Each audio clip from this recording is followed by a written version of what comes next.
Hey everybody, it's Jay Kitchen from jaysbeard.com. I hope you're doing really well today. We're doing a review of something called Dieu Bleu from the house of Astier de Villatte.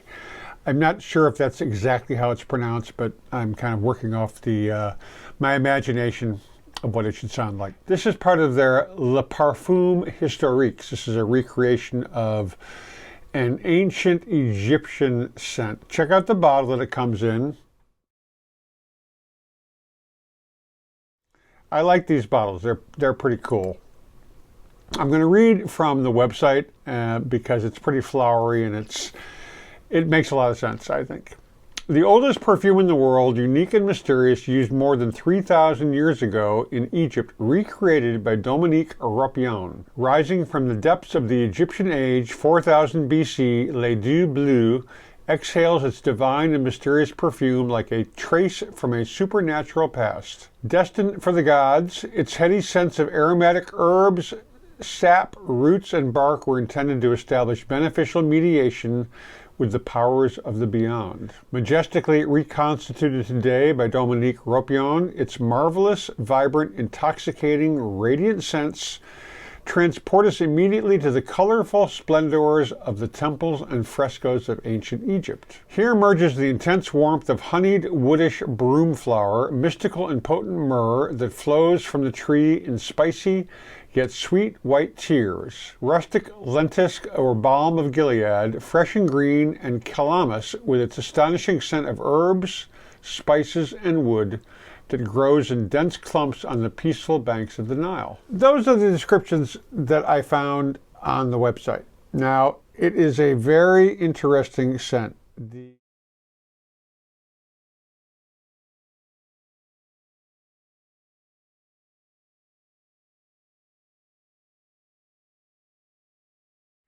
I applied some about 5 hours ago.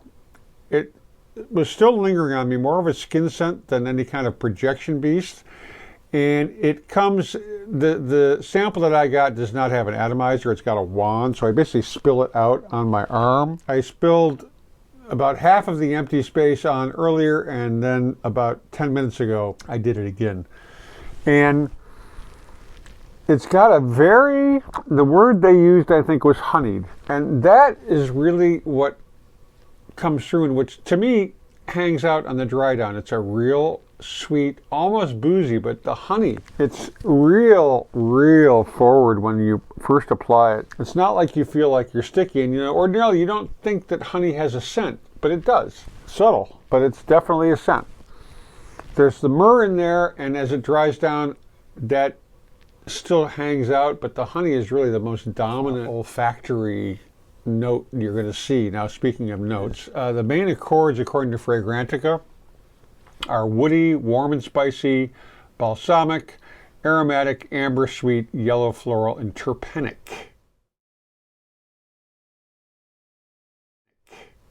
Whatever terpenic is. The fragrance notes are mastic or lentisk, calamus, myrrh, broom, spicy notes, and woody notes.